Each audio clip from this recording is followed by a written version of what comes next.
What's your story? Here's my story. Here's my story. What's your story?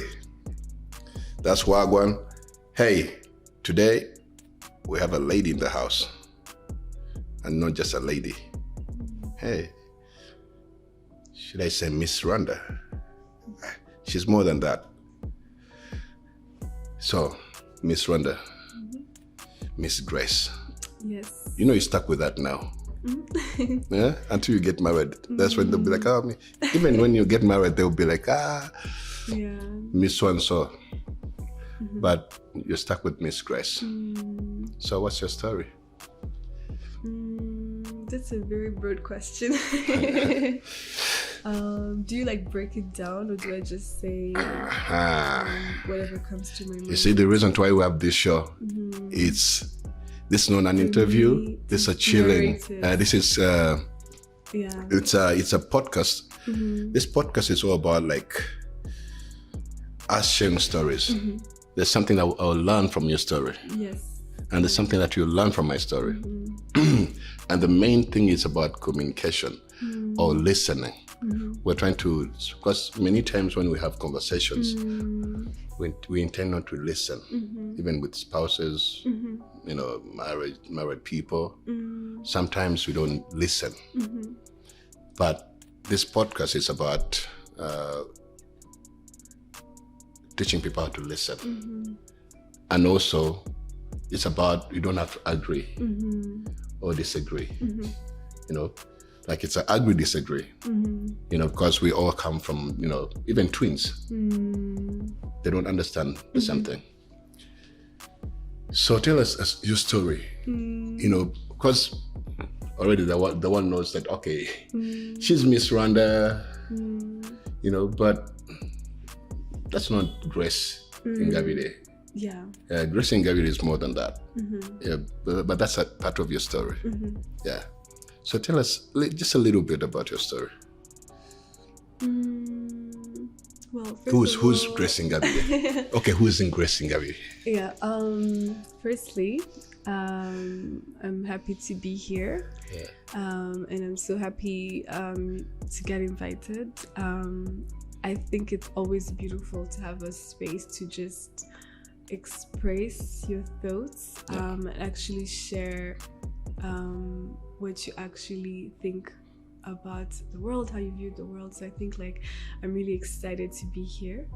And I'm really grateful and I feel blessed, and I'm actually happy that you're doing this. My story, I think my story is still unfolding. I think the story is still unfolding because I think just being here on Earth is just like the story that's just unfolding. Yeah. But what I can just say a few things that I can think of as it just comes up, and as I think that my story, I mean, like, you know, like with your story, if anyone gets to knows Miss Grace, they say, "Hi, Miss Grace, she's a dancer. She loves dancing." Yes, I actually love dancing. So that's good for you to remind me that I can talk about that. Yes. And then what else? You know, I'm a social person. What makes you a social person? You know? No, thank you for giving me pointers so I can have somewhere to start from.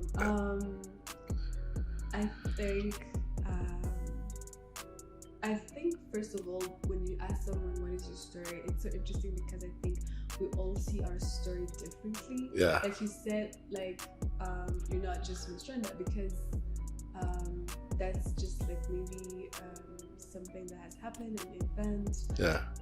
But there's so much more. So I think for me, when you ask me what is your story, I think about a lot of things at once.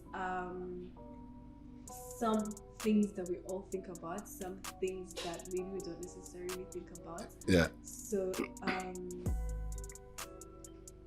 that is why it was a bit tricky for me to know where to start from. But, which is good. Yeah. I think for me,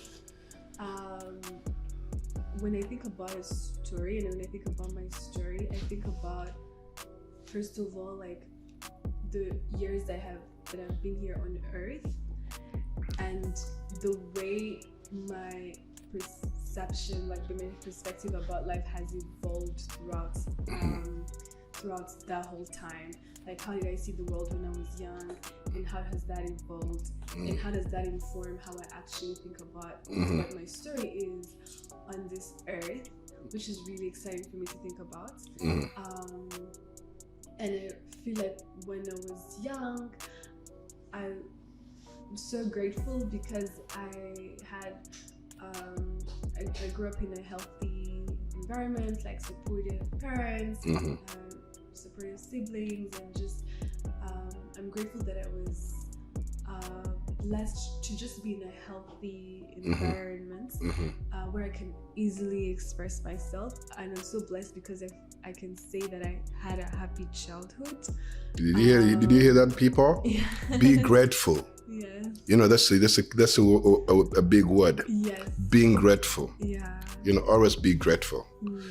And it's I love this conversation because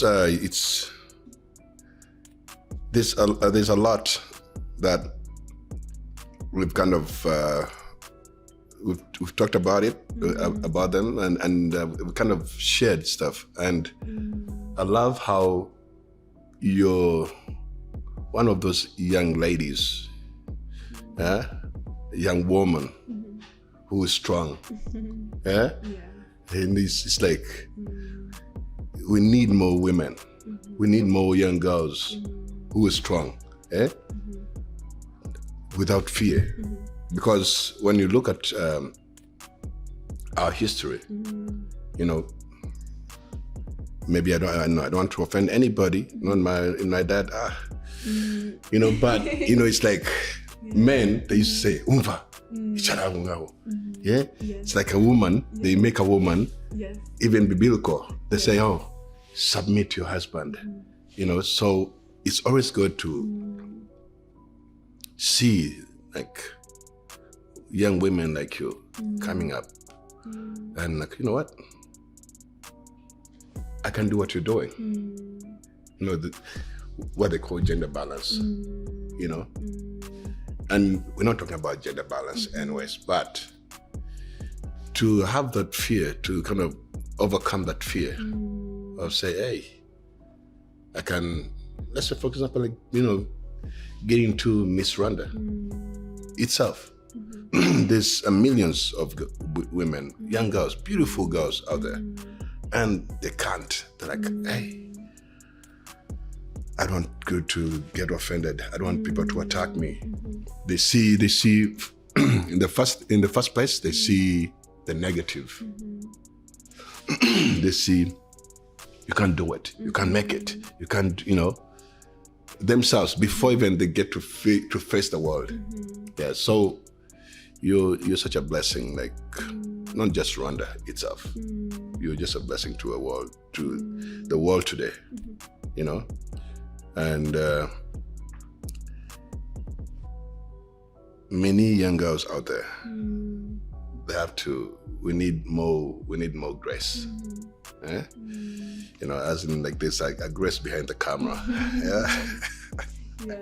Yeah, there's a grace behind the camera. That job used to be for men. And like a woman can carry a camera.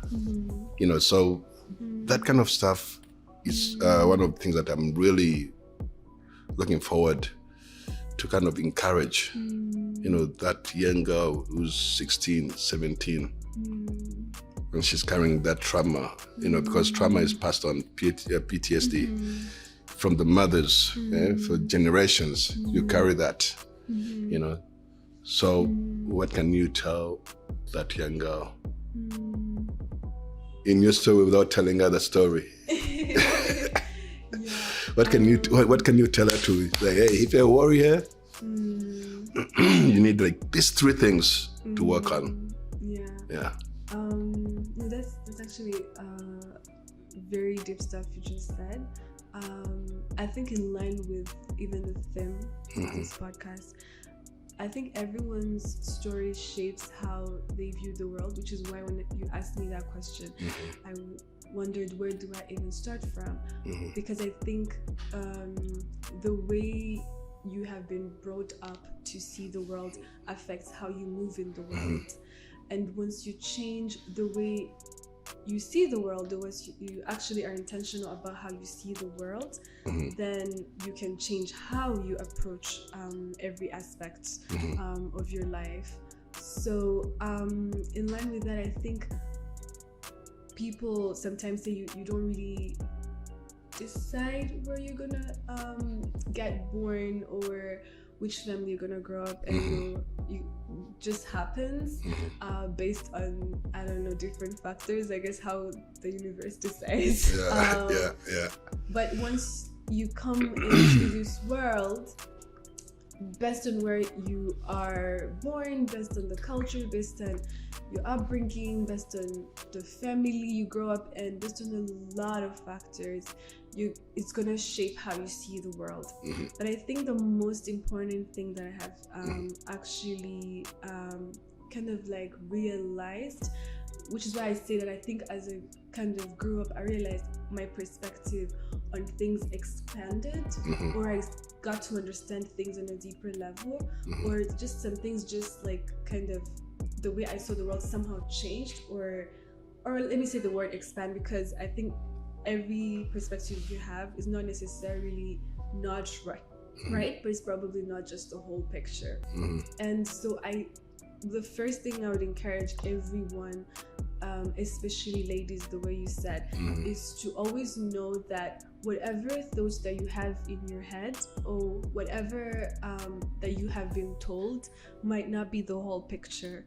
Can you say that? Yeah. Can you say that looking that in the camera? Yes. So, I was saying that whatever you have been told, whether in school, by your parents, by your friends, basically by society, might not be the whole picture. So it's very important to be intentional about what do you think, and why do you think like that? Why do you think, like, basically, why do you think that a glass is like, this glass is transparent? Or why do you think that this is how everybody should think? Just like being inquisitive, I think that's the first thing, and not from the point where you're like just inquisitive because you don't want to agree with people necessarily, because people have a lot of advice and have a lot of insight, but from the point where you're saying, I have grown up thinking this, but what if it's not really the whole truth? And because based on what you believe in, I think that everyone has that gut feeling, or like whenever you're quiet, you realize there's always like just deep down some truth that get revealed to you that no one has ever told you. Your mom didn't really tell them to you, not church, not school, not really your environment. By environment, I mean the society.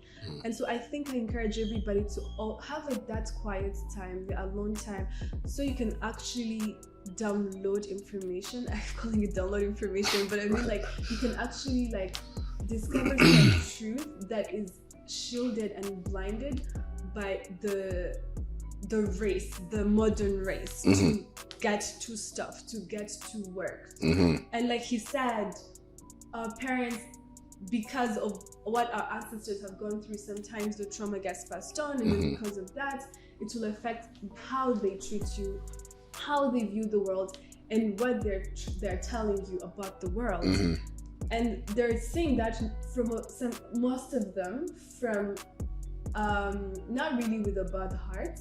They're saying it with love, but it might not be the truth, and that can be a limitation in your life. So I think being inquisitive and having that alone time to actually see if there's things that you discover about yourself, about the world, that really are not what modern society is saying, so you can discover who you are truly, deeply, and you can actually learn to trust your intuition, because I think these days it's really a bit like hard to know what our intuition is telling us, because there's so much coming at us and there's no time to actually have time with yourself and be able to discern what is coming from me and what is really coming from my soul that is not a produce of the society.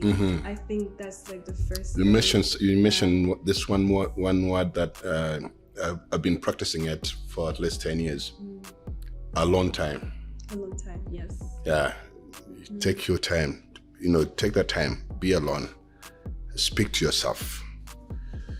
Talk to yourself. Search your spirit. And of recent, I read this thing, and it was an interview, and it was kind of an interesting thing. The host asked, he was like, "What's that one thing that the world values, but you don't?" And we all have that thing, and sometimes we value what the world values, but we don't believe in it, but we just follow because I have no any other excuse or any other way. That's my only way. Yes.